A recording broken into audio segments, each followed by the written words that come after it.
आज जम्मू कश्मीर की असेंबली में कुछ अहम मुद्दे हुए जिसके ऊपर बात करना जरूरी है।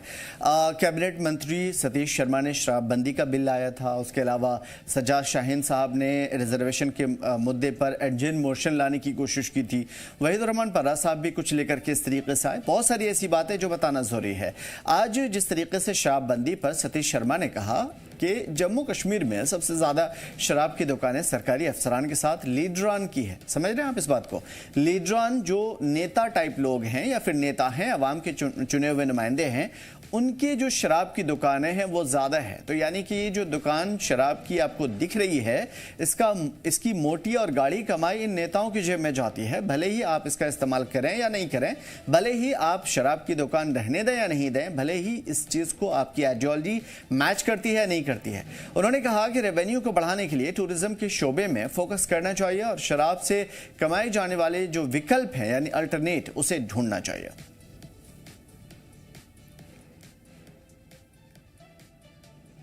जो बुरी चीज़ है वो ख़त्म होनी चाहिए, चाहे वो नशा है चाहे शराब है। ज़ाती तौर पर मैं इन सब चीज़ों के खिलाफ हूँ, बिकॉज मैं I am my self a T toddler. तो इतना भी मैं जानता हूँ बंसी लाल की तरह जो मुखालफत करेगा अगली बारी स्प्रे वाले उनका नेक्सस बढ़ा वो उल्टा कर देंगे। लेकिन हमें अपने आने वाले मुस्तकबिल को, अपने बच्चों को इन बीमारियों से दूर रखना है। दूध पियो, लस्सी पियो, चलो चाय भी ठीक है, लेकिन ये स्प्रे वाला काम बंद होना चाहिए।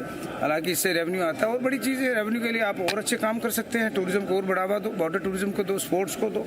वो पैसा गवर्नमेंट ऑफ इंडिया अगर जम्मू कश्मीर, देखो दिल्ली के हालात ऐसे हैं, they are out of control. पहले पूरी खबर सुना देते हैं, फिर अपने साथियों की जानिब आएंगे। पीडीपी एमएलए वहीद रहमान पर्रा ने कहा कि आज बहुत अहम बिल पेश होने जा रहा है, जिनमें जम्मू कश्मीर में शराबबंदी की बात उन्होंने की। उन्होंने कहा कि अच्छा होगा कि जम्मू कश्मीर ड्राई स्टेट बन जाए। उन्होंने दिल्ली बाजार के हालात का जिक्र करते हुए कहा कि 1 लाख डेली वेजर्स सरकार की निगाहों में अधीन है। ऐसे में इंसानियत के लिहाज से ये बिल पास होना जरूरी है। नए डिवीजन और जिलों की तामीर को लेकर के उन्होंने कहा कि ये बिल बहुत अहम है। हालांकि पीडीपी के पास काफ़ी मेंबर्स नहीं है, लेकिन वो कोशिश करेंगे कि सभी इस अहम बिल को समझें और पास करवाएं। देखिए, इम्पॉर्टेंट बिल्स है और हमें उम्मीद है इंशाल्लाह जो कुछ इम्पॉर्टेंट सेंसिटिव इश्यूज़ है उन पे आज बात होगी और डेलिब्रेशंस भी होंगी। We are hopeful that government should consider some of the most important bills like the liquor ban and Jammu and Kashmir should become a dry state. Similarly about daily wages issue which is also very humanitarian issue. करीब 1 लाख लोग परेशान हैं कई सालों से, तो it's a humanitarian issue and their regularisation should be the most important priority. और उसी तरीके में जो हमारे डिस्ट्रिक्ट और डिवीजन रीऑर्गेनाइजेशन की बात हमने की है, तो जम्मू कश्मीर में एडमिनिस्ट्रेटिव डिसेंट्रलाइजेशन की ज़रूरत है। हमें तो नहीं पता, हमारे पास नंबर्स कम हैं, लेकिन हम कोशिश करेंगे कि इशू रेज़ करते आए और अगर गवर्नमेंट भी हमें सपोर्ट करेगी कुछ इश्यूज़ में, तो across party lines people have to come together and ease out the live. जैसे हमारी लैंड बिल का जो मसला है वो सबका मसला है, जम्मू हो या कश्मीर हो। अब एडमिनिस्ट्रेटिव रीऑर्गेनाइजेशन का मसला है, जो डिवीजन और डिस्ट्रिक्ट हम बोल रहे हैं, ये जम्मू में भी, कश्मीर में भी, चिनाब में, पीर पंचाल में, हर जगह लोगों को आसाइश होनी चाहिए। उधमपुर में बीजेपी एमएलए आरएस पठानिया ने कहा कि शराबबंदी बहुत जरूरी है। उन्होंने कहा कि सरकार जितना पॉलिसी से पैसा कमा रही है उससे ज्यादा लोग अपनी सेहत सुधारने में खर्च कर रहे हैं, इसलिए शराबबंदी अहम है। उन्होंने निजी इदारों को लाने के बजाय उन्होंने कहा कि शराब, खासतौर पर जम्मू कश्मीर का एजुकेशन इंफ्रास्ट्रक्चर बहुत अच्छा है, इस वजह से शराबबंदी अगर होती है तो और बेहतरी इसमें आएगी, जिससे मजबूत और सुचारू रूप से चलाना होगा। उन्होंने कहा कि सरकार इंस्टीट्यूशन अच्छे से चले और हर तबके के लोगों को तालीम मिले, इसके ऊपर हम फोकस क्यों नहीं कर रहे? मेरा पर्सनल ओपिनियन ये है कि आप शराब से जितना पैसा कमा रहे हैं उससे कई गुना ज़्यादा लोगों की सेहत ख़राब कर रहे हैं आप। तो शराब, ड्रग्स, हर एक किस्म का नशा अपने आप में जहर है। हम सबको विधानसभा में भी और विधानसभा के बाहर भी हमें एक ओपिनियन बनाना पड़ेगा कि जम्मू कश्मीर के लोगों की सेहत जो है सबसे, दैट इज़ मोस्ट पैरामाउंट। बल्कि लोगों की सेहत ख़राब करके इकट्ठा की हुई एक्साइज ड्यूटी, ये कभी भी हमें, मैं बोलूँगा, मानसिक, आत्मिक और शारीरिक कभी भी शांति और सद्बुद्धि कभी नहीं देगी। वो as a society, not as a political class, this is my personal opinion. मैं को बीजेपी का ओपिनियन, मेरा पर्सनल ओपिनियन है। एज ए क्लास हमें बैठ के सोचना पड़ेगा, समझना पड़ेगा और इसमें एक स्पष्ट एक फैसला नीति हमें बनानी पड़ेगी। तभी जिसे वो कहते हैं good peoples never make good laws make good peoples. तो अच्छे कानून, अच्छे लोग दोनों में अगर टेंडम हो तो फिर ही बात बन पाएगी इसमें। अब इसमें दो तीन चीज़ें हैं जो बहुत ज़्यादा अहम है, ख़ासतौर पे शराबबंदी के हवाले से, क्योंकि अगर आप शराबबंदी करते हैं तो अल्टरनेट क्या है आपके पास रेवेन्यू जनरेशन के लिए।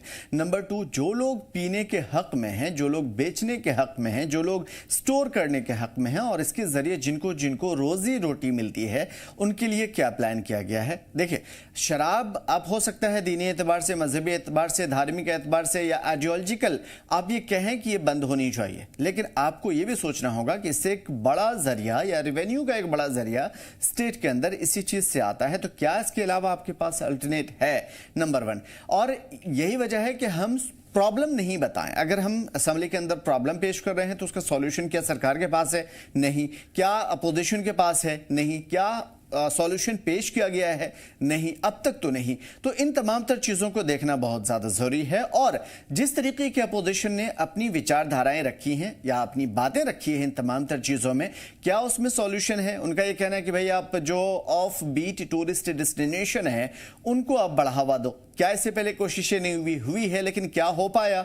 नहीं हो पाया। हकीकत यह है कि जम्मू कश्मीर में ख़ास तौर पे कुछ फोकस्ड जो लोकेशन है, अगर उसे थोड़ी देर के लिए छोड़ दिया जाए तो जो और भी ज़्यादा खूबसूरती के ज़राए हैं, जम्मू कश्मीर एक जगह खूबसूरत नहीं है, जम्मू कश्मीर का ज़र्रा ज़र्रा खूबसूरत है और वहाँ पे अलग अलग ज़राए हैं, मौक़े है, अपॉर्चुनिटी है, जॉब है और वहाँ का अच्छे से इस्तेमाल किया जा सकता है। क्या उस चीज़ को बढ़ावा दिया गया? नहीं। ये सिर्फ टूरिज्म की बात हो रही है, और भी बहुत सारी ऐसी चीज़ें हैं जिस पे गौर करने की ज़रूरत है। लेकिन सबसे पहले आज शराबबंदी पे क्या कुछ हुआ, ख्वाहिश है हमारे साथ असेंबली में दिन भर वो रहे और मीर हमारे साथ हैं। ख्वाहिश, पहले ये समझने की कोशिश करेंगे कि अपडेट क्या है इस हवाले से, क्योंकि बातें बहुत हो चुकी है इस सिलसिले में बाहर। बिल्कुल आमिर, आपको बता दूं कि कई सारी चर्चाएं थी, कई सारे विषय जो है वो सामने आते थे और प्राइवेट बिल्स आने थे। इस बीच आज के दिन जो है लगभग 6 प्राइवेट बिल्स जो है हाउस में इंट्रोड्यूस हुए, लेकिन सरकार ने ज्यादातर मोस्टली मेजॉरिटी ने बिल्स को अपोज कर दिया। सरकार का यह तर्क था कि जो भी प्राइवेट बिल्स लाए गए हैं उनमें जो चीजें कही जा रही हैं वो ऑलमोस्ट चीजें वो सरकार ऑलरेडी कर रही है, वो उस पर काम किया जा रहा है। तो इसमें प्राइवेट बिल उन पर लाना वो मुमकिन नहीं है, सरकार उसको सही नहीं मानती है। पर्टिकुलरली कई बिल्स बड़े इंपॉर्टेंट है जो सबकी चर्चाओं में के विषय बने हुए हैं, जिसमें शराबबंदी एक बहुत इंपॉर्टेंट है। साथ ही साथ उसके साथ हम बात करें कि रीऑर्गेनाइजेशन जो है वो भी होने की बात करी जा रही है, जिसमें डिवीजन और डिस्ट्रिक्ट को बनाने की मांग की जा रही है, पीडीपी की तरफ से है। साथ ही साथ जो लैंड राइट्स है उसको लेकर बिल आना, डेली वेजेस के लिए बिल आना, डॉक्टर जो है प्राइवेट हॉस्पिटल्स में प्रैक्टिस ना करें ये बिल आना, साथ ही साथ जो प्राइवेट एजुकेशन यूनिवर्सिटीज हैं, बड़े कॉलेजेस हैं, उनमें जो आप कह सकते हैं गरीब तबके के बच्चों को फ्री उनको एजुकेशन देना, उनके लिए एक रिजर्वेशन होना, ये तमाम बिल है। हालांकि अभी सिर्फ आज के दिन सिर्फ 6 ही बिल टेबल किए गए, जिसमें कि जो कि अपोज हो गए ज़्यादातर, लेकिन इसके बाद जब आगे वाले दिनों में और बिल्स जो हैं वो आने वाले हैं। कुल मिलाकर 32 से 33 बिल हैं जो कि प्राइवेट बिल आने वाले हैं। इसमें देखा जाएगा कि कितने अप्रूव किए जाएंगे, कितने वापस लिए जाएंगे। लेकिन सबसे ज्यादा लीकर अगर हम बैन की बात करें तो इसको लेकर चर्चाएं हुई, सबने जो है अपने रिएक्शन दी, चाहे वो मंत्री थे, चाहे वो विधायक थे, रूलिंग पार्टी के, अपोजिशन पार्टी के, सबने इसको अपनी रिएक्शन दी। लेकिन सबसे अहम था जो कि कैबिनेट मंत्री सतीश शर्मा बयान देंगे। सतीश शर्मा ने बयान दिया, हालांकि कई लोगों को ये बड़ा कॉन्ट्रोवर्शियल लगेगा और ये कहा जाएगा कि सरकार में मंत्री होते ही कैसे कह सकते हैं, क्योंकि उन्होंने कहा कि ज्यादातर शराब के दुकानों के मालिक या फिर उनके जो बेनिफिशियरी हैं यानी कि जो पार्टनर्स हैं वो ब्यूरोक्रेट है और राजनीतिक लोग हैं, साफ तौर पे। ये बहुत बड़ी बात है। ये भी सबको ये पता है कि कोई भी आज के समय में किसी लीकर वाइन शॉप लेनी हो, जब तक उसकी अच्छी बैक नहीं हो उसको वाइन शॉप मिल ही नहीं सकती है। टेंडरिंग होती है, अच्छा खासा पैसा भरना होता है और बड़ी सारी लीगल चीजें होती हैं जो कि जब तक आपकी अप्रोच नहीं है वो नहीं हो पाती है। तो ऐसा कोई रूल भी नहीं है कि पॉलिटिकल पार्टियों के जो लीडरान हैं या फिर जो भी स्टेक होल्डर्स हैं वो पर्टिकुलर लोग नहीं हो सकते। इसके ऊपर खैर विचार असेंबली के अंदर हो सकती है। एक चीज जो सबसे ज्यादा अहम है, जैसे कि एनसी ने कहा कि पर्टिकुलर एरिया में हम नहीं चाहते, जैसे लाल चौक वगैरह में लिक्विड शॉप नहीं होनी चाहिए या यहाँ पे पाबंदी पीने वगैरह के हवाले से भी बहुत सारी पाबंदियों का उन्होंने जिक्र किया। बीडीपी मुकम्मल तौर से वाइप आउट की बात कर रही है, सेम अवामी इत्तेहाद पार्टी ने भी यही कहा, बहुत सारे ऐसे बीजेपी ने भी ये कहा। समझने की कोशिश ये करेंगे मीर आपसे कि जिस तरीके से बातचीत हो रही है, क्या अवाम इसे समझ पा रही है या अवाम के हित में है ये? अवाम किस हिसाब से रिएक्ट कर रही है? क्योंकि एक तरफ पीने वाले लोग हैं, एक तरफ ना पीने वाले लोग हैं और दोनों यहाँ के निवासी हैं और दोनों के कहना, दोनों की जो बातें हैं वो अपने अपने हिसाब से जायज़ हैं। देखिए, अगर हम इस सिचुएशन के कुछ कोर पॉइंट्स की तरफ देखेंगे तो हमें बिल्कुल इसकी तस्वीर क्लियर नजर आएगी। करंटली जब हम जम्मू कश्मीर की बात करते हैं तो अभी वाइन शॉप्स की जो तादाद करंटली अवेलेबल है वो जम्मू डिवीजन में 291 है और कश्मीर डिवीजन में 14 है, जिसमें तकरीबन 7 जो शॉप्स जो है वो हमें श्रीनगर डिस्ट्रिक्ट में देखने को मिलती हैं और बाकी हमें अनंतनाग, बारामूला या मल्टीपल जो ऐसी बीच बीच में लोकेशन आती हैं वहां पे हमें देखने को मिलती हैं। तो एक सिचुएशन तो बिल्कुल यहाँ पे फिगर से कंपेरेटिवली नजर आ रही है कि किस चीज की कहाँ पे कितनी डिमांड है और लोग उस चीज को कितना अपनी जगह पे प्रेफर कर रहे हैं।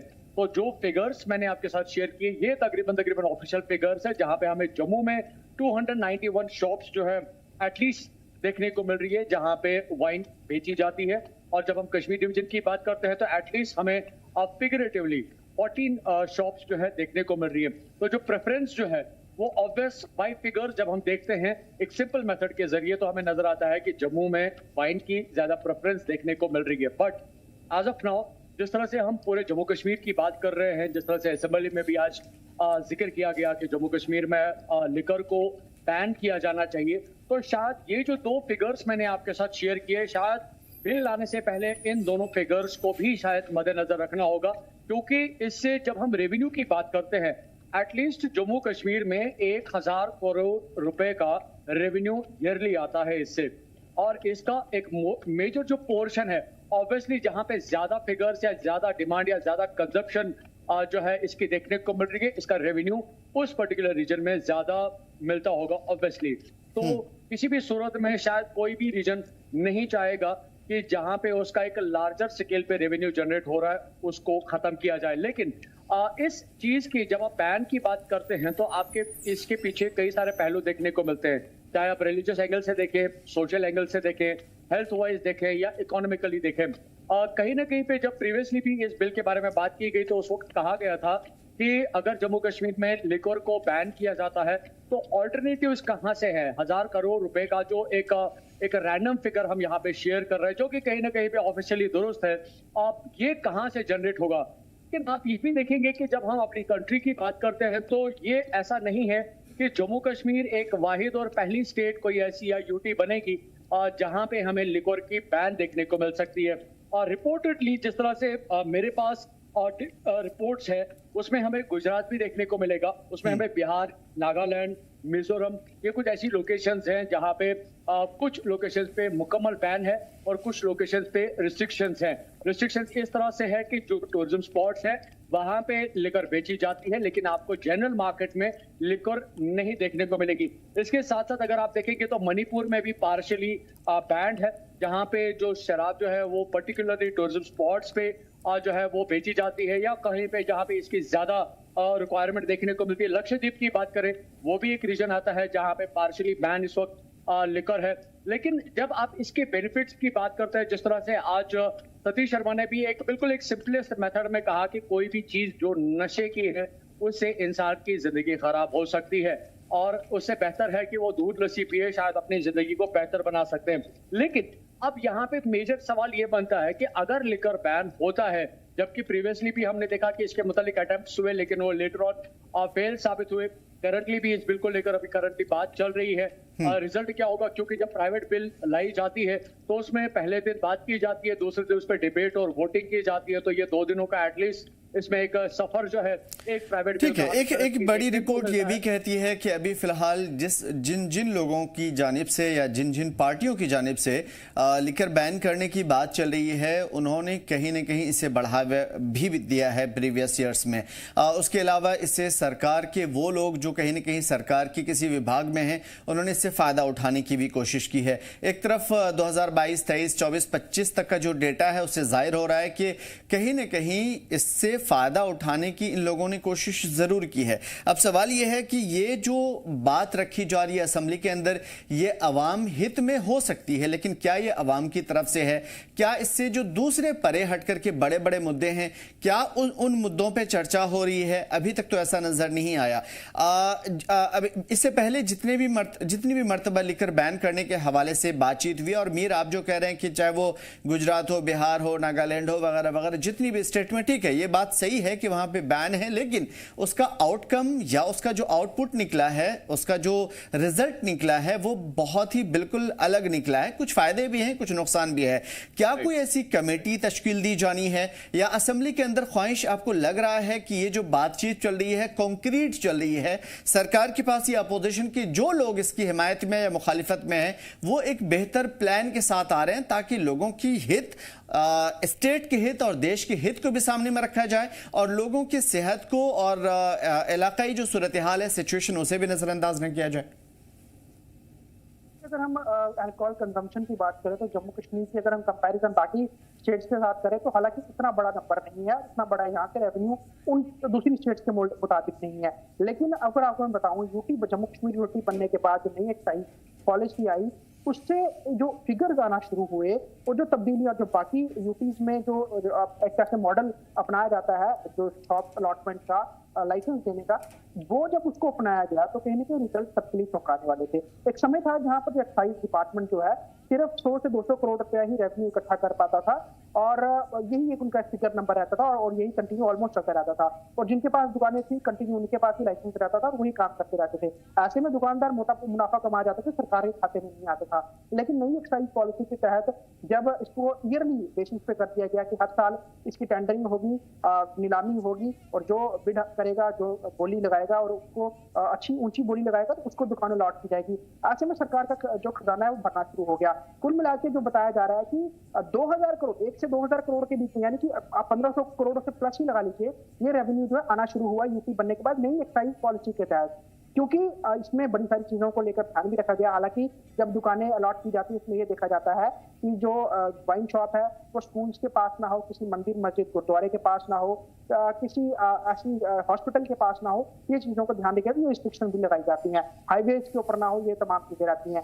लेकिन अगर हम बात करें जिस तरह से ये मॉडल है, जिस तरह से यहाँ पर अभी शराब की जो आप कैसे बिक्री है वो जम्मू संभाग में ज्यादा है, लेकिन अगर हम कश्मीर के भी आंकड़े देखें तो बड़ी कम दुकानें, गिनती की दुकानें हैं, लेकिन वो उनका रेवेन्यू वो बहुत ज्यादा है। और इवन की बहुत सारे दुकानदार वहां पर जो है ओवर चार्ज भी करते हैं, वो लोग तब भी वहां पर खरीदते हैं। लेकिन यहाँ पे बात यह है कि अगर ये शराब बंदी होती है, शराब बंदी करके जम्मू कश्मीर को ड्राई स्टेट किया जाता है, तो टूरिज्म पे कैसे कितना इफेक्ट पड़ेगा। यहाँ पर जो रिलीजियस टूरिज्म है वो तो अलग रहता है, वो तो इस चीज से बिल्कुल लिंक नहीं करता है, वहां पर लोग वो कंज्यूम भी नहीं करते हैं। लेकिन पर्टिकुलर दूसरी जगह भी घूमने के लिए अपने अलग तरीके से, कोई शादी के बाद आ रहा है, कोई फैमिली लेके आ रहा है, कोई दोस्त ग्रुप्स आ रहे हैं, और कई लोग यहाँ से आजकल बहुत सारे travellers by road Leh Ladakh के लिए भी जाते हैं, तो उनके लिए एक रूट रहता है। तो अगर वो लखनपुर से लेकर अगर हम बात करें आप टूवर्ड्स जम्मू कश्मीर के ऊपरी हिस्से तक, जहाँ से आगे लद्दाख जुड़ता है, तो वहां पर अगर वो ड्राई रहेगा तो बड़े सारे ट्रैवलर्स जो हैं, जो कि ट्रैवल के अकॉर्डिंग जो आप कह सकते हैं कि अपनी सहूलियत के अकॉर्डिंग वो हर चीज चाहते हैं, तो फिर वो रूट बदल सकते हैं, वो वाया मनाली हिमाचल होते हुए भी लद्दाख जा सकते हैं। तो टूरिज्म को कितना इफेक्ट पड़ेगा, लॉस होगा। यहाँ पर होटल्स जो है बिल्कुल ये कंसर्न है, क्योंकि अभी जिस तरीके के आप कह रहे हैं ये हकीकत है, क्योंकि कश्मीर की दोनों बातें हकीकत है। कश्मीर के ज्यादातर इलाके जिसमें श्रीनगर भी आता है, उसकी जो रिपोर्ट प्रीवियस आ रही है उसमें दिख रहा है कि साफ तौर पे यहाँ पे शराब होने की वजह से यहाँ पे कंजम्पशन ज्यादा बढ़ा है। अब चाहे पीने वाले जो लोग हों, हमारे पास आइडेंटिफिकेशन का कोई रास्ता नहीं है, तो चाहे वो टूरिस्ट पिए या फिर प्रोग्राम में हो या फिर जिस हिसाब से कंजम्पशन किया गया हो। उसके अलावा दूसरी तरफ हम ये देख पा रहे हैं कि इन चीजों के जरिए टूरिज्म पे एक बड़ा इंपैक्ट तो पड़ेगा ही, क्योंकि इंटरनेशनली जो गेस्ट आते हैं, अलग अलग इलाके के रहने वाले जो लोग आते हैं, खासतौर पे इंटरनेशनल जो गेस्ट हैं हमारे, वो यहाँ आएंगे तो वो आपकी आइडियोलॉजी से नहीं चलेंगे। अगर उन्हें लिकर नहीं मिलेगा, शराब नहीं मिलेंगी, तो वो ऑब्वियस सी बात है कि यहाँ आना पसंद नहीं करेंगे, क्योंकि मौज मस्ती के लिए उनको यहाँ पे वो रास्ते मिलेंगे नहीं। उसके अलावा देश हित कह रहा हूँ, अलग अलग देश के ही हिस्से से अगर लोग आएंगे तो उनके लिए भी मसाइल पैदा होंगे। अब देखना काफी खास है और इंटरेस्टिंग भी कि किस तरीके से इन चीजों को हल करने की कोशिश होती है। मैं ये नहीं कह रहा हूं कि हमारी असेंबली के अंदर वो दिमाग नहीं है जो इन तमाम प्रॉब्लम्स को सॉल्यूशन नहीं निकाल सकते हैं, लेकिन कॉन्क्रीट जो एक पॉलिसी होती है उसे वज़ा करने के लिए जो प्रीवियस हम रिकॉर्ड देखते हैं उसमें अब तक तो हमें कुछ ऐसा नजर नहीं आया कि हाँ इसको पास कर दिया जाए और ये प्लान है। जो भी चीजें हम देख पा रहे हैं उसमें एक ही चीज वाज़ेह तौर पे हमें नजर आ रही है, माफ कीजिएगा, जोश और जज्बात थोड़े से अलग है। अब कुछ अहम खबरों का रुख करते हैं, फिर मैं मीर आपकी तरफ आता हूं और ख्वाहिश आपकी तरफ आऊंगा। जम्मू कश्मीर असेंबली में पहलगाम के एमएलए अल्ताफ फानी ने असेंबली में प्राइवेट खासतौर पर जमीन पर अलग अलग जो प्राइवेट जमीनें हैं उस पर मौजूद वॉलनट यानी अखरोट के पेड़ों के काटने की तजवीज़ पेश की थी। आज ही असेंबली में यह हुआ। इस दौरान ऐवान को खिताब करते हुए उन्होंने कहा कि पुराने वॉलनट पेड़ काटे जाएं और उसकी वजह हाई डेंसिटी के जो पेड़ हैं वो लगाए जाएं, और इसकी तजवीज़ को संजीदा करार देते हुए स्पीकर ने उन्हें बिल की शक्ल में पेश करने की हिदायत दी। कुछ पॉइंट चेंज करने को भी कहा है। उनके बयान पर सीएम उमर अब्दुल्ला ने वॉलनट काटने की तजवीज़ को मुस्तरद कर दिया और कहा कश्मीर 90% वॉलनट इंपोर्ट करता है। सिर्फ माहौलियात का हवाला देकर के हम इतनी बड़ी मैशत को ठुकरा नहीं सकते, नुकसान नहीं पहुंचा सकते, सिवाय इसके कि इसका अल्टरनेट क्या है, हाई डेंसिटी के पेड़ लगाए जाएं या नहीं लगाए जाएं। जुबानी नहीं चलेगा बल्कि लिख करके आप बताइए। पहले क्या कुछ हुआ सुनाते हैं आपको। किया गया आज की डेट में अगर मैं एक कनाल में हाई डेंसिटी के वॉलनट ट्रीज दे दूं, मुझे 18 से 20 लगते हैं उसमें, और ये जो पुराने सेंचुरीज के वॉलनट ट्रीज हैं ये 3 लगते हैं। उसमें ज्यादा से ज्यादा अगर हम देखेंगे इस जमींदार को 30,000 रुपये सालाना मिलते हैं एक कनाल में।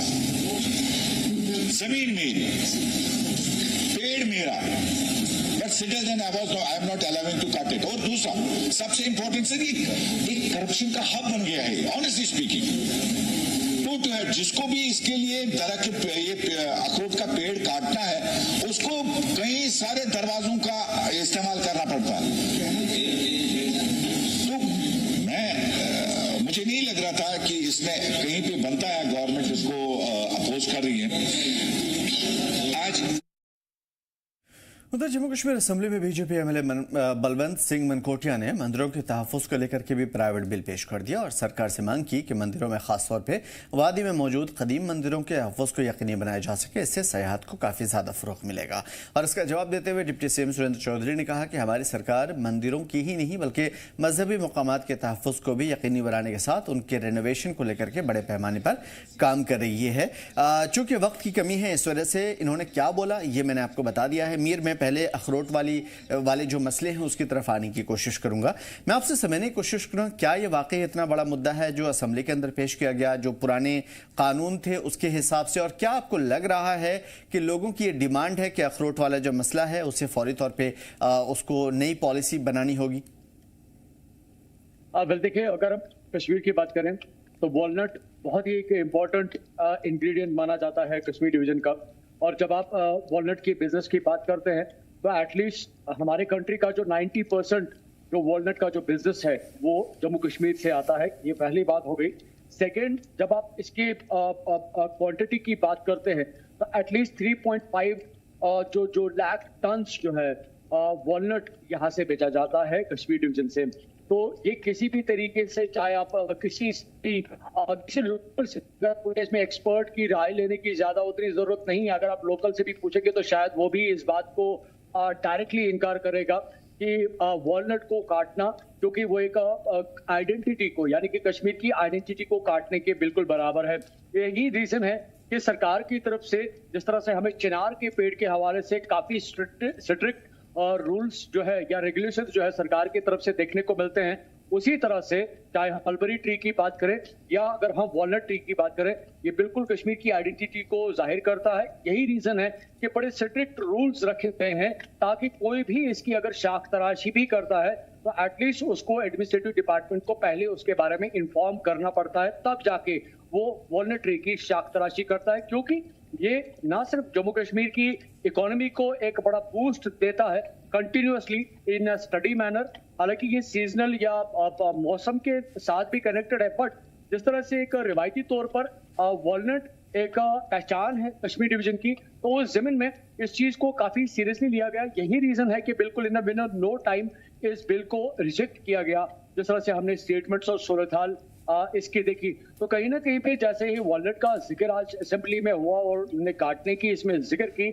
लेकिन शायद इसके पीछे कुछ 2 फैक्ट्स जो मैंने आपके साथ शेयर किए, एक जो मेजर कंसर्न रखता है आइडेंटिटी, सेकंड जो इसका बिजनेस है, जो इसका अभी तक का कारोबार रहा है, हमें ये एनुअली इसका जो एक पोर्शन जो है 90% कश्मीर से अपनी कंट्री के मुताबिक जब हम देखते हैं 90% कंट्रीब्यूशन वॉलनट ट्रेड में हमें जम्मू कश्मीर से ही देखने को मिलता है। सेकंड जो ईयरली इसकी प्रोडक्शन मतलब इन ओवरऑल इन तमाम चीजों को दुरुस्त करने के ऊपर एक बड़ा सवाल पैदा हो सकता है और यकीनन इस पे बातचीत होनी भी चाहिए, क्योंकि हम देख पा रहे हैं कि ठीक है, अगर वो कह रहे हैं कि इसके अंदर लोगों को परेशानी होती है अपनी जमीन पर अपना पेड़, और फिर अगर उसको उसके हवाले से कुछ कट करना है या उसको हटाना है दूसरी जगह लगाना है तो उसके लिए इतने सारे डिपार्टमेंट के चक्कर लेने पड़ते हैं और कंसेंट लेना पड़ता है कि उसके लिए बहुत ज्यादा प्रॉब्लम हो जाती है। खैर देखना होगा कि इसके ऊपर क्या कुछ बातचीत होती है, लेकिन हाँ इतना जरूर हम ये कह सकते हैं कि जम्मू कश्मीर की पहचान है वॉलनट और इससे रेवेन्यू का एक बड़ा हिस्सा जनरेट भी होता है, तो ठीक है इसके ऊपर बातचीत